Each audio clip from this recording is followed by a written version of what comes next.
Yes, Mazda, I know your tire pressure light is on. I'll fix you later. What's happening, everybody? It's Grand Prix DTP02 here, and today you join me back in my 2014 Mazda 3 on my way to work on an absolutely beautiful and rather chilly Thursday morning here in late December of 2016. We're only a couple days away from 2017, people.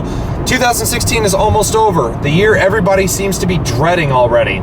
But anyways, I'm not here to talk about why people are dreading 2016. I'm here to talk about one particular question that subscriber after subscriber after subscriber and follower after follower after follower has been asking me over and over and over and over and over and over and over and over and over and over and over again. Is that enough overs? I think so. And that is, how is the Mazda doing? Because you guys seem to care more about my personal car than you do about a lot of the other cars that I get to film on this channel or have filmed in this channel in the past. And I'm happy to report that in over 30,000 miles now that I've put on this car in the almost 2 years that I've owned it, I have had absolutely no faults. And I say that though, because currently right now my car has the tire pressure monitoring system light on, but that is only one of the few tiny little complaints that I have about this car that I've had about this car in the 2 years of ownership that I've had it. So let's start with the TPMS light. I have had to fight this thing at least 10 maybe 12 times over the course of this car's lifetime. However, it's not Mazda's fault, and it's not the Mazda 3's fault. It's the fact that Mother Nature, whenever she sits over the top of Texas, does not seem to know how to make up her mind.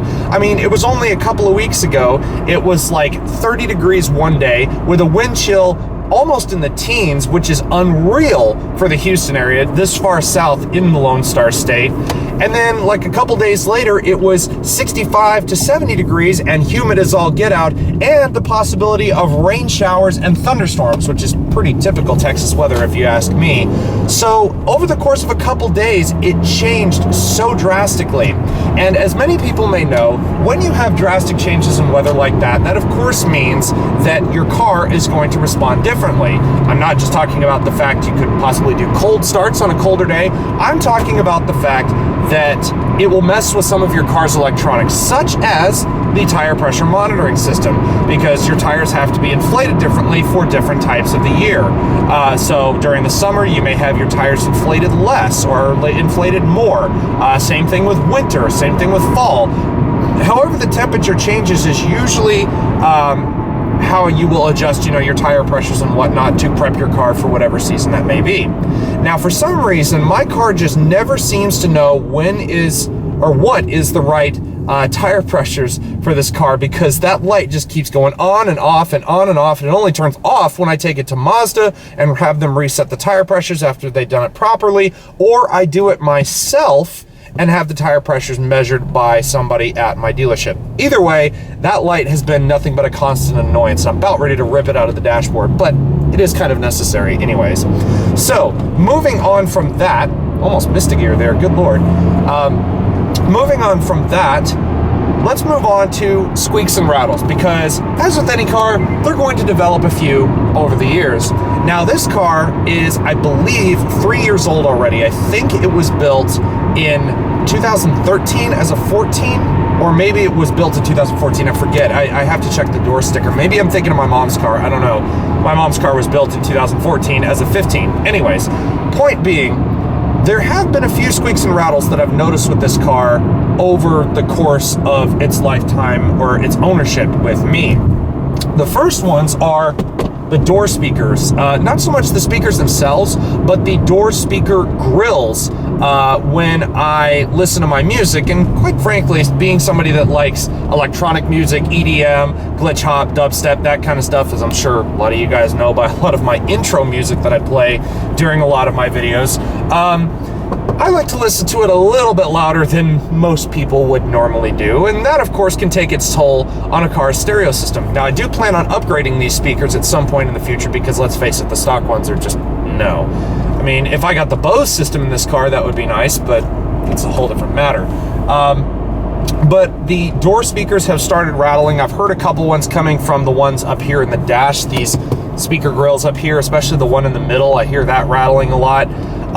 But the big squeak and the big annoyance that I've had with this car, I guess you could say, could actually be classified under the mechanical side of things, because only just recently, within the past, I don't know, 3,000 or 4,000 miles that I've had this car, which have shown up very quickly, might I add, that it started to squeak in the front end, and I'm pretty sure it's either the wheel bearings or the brakes. Now, the brake rotors have started to develop a little bit of a shudder, which is pretty common. I mean, this car's at almost 50,000 miles, so I mean, probably going to change the rotors pretty soon anyway, and that'll, of course, include a set of brake pads as well.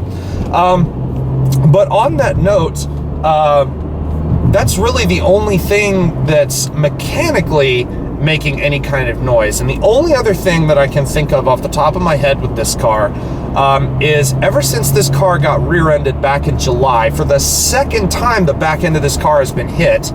I don't know why the back end of my Mazda 3 seems to attract accidents, but I mean, in June of 2016, a lady was backing out of a parking spot and hit the right rear corner and caved that in a good bit. And before I could get that fixed, I got rear-ended a second time only a month later by a guy who was going way too fast for his own good on a rain-slicked road that it had just started raining, so it was just starting to slick up just a little bit. There was a car behind me.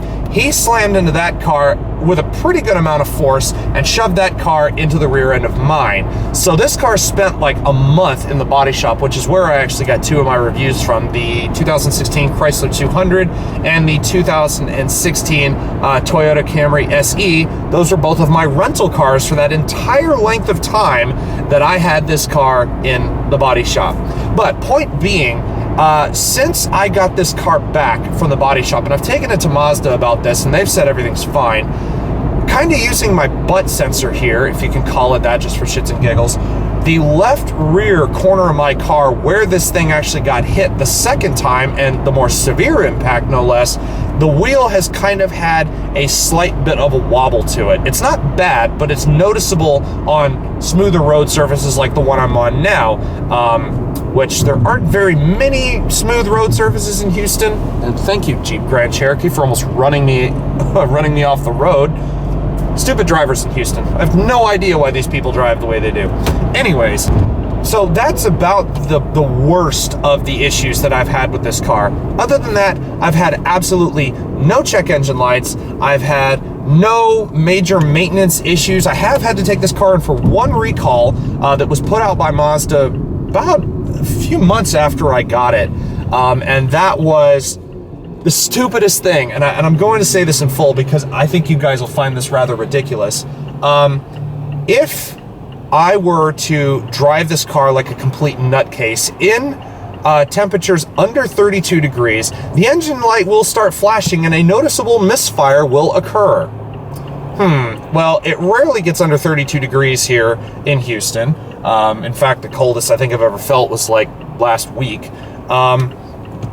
And I don't normally drive this car like a complete nutcase. I drive it like a normal car, like it was designated to be driven.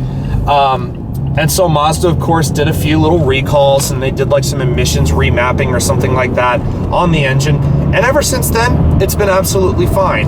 I've changed the oil with the synthetic Mazda recommended oil changes every 5,000 miles, which actually brings me to another quick point, and I'm just about to work, so I'll make this quick.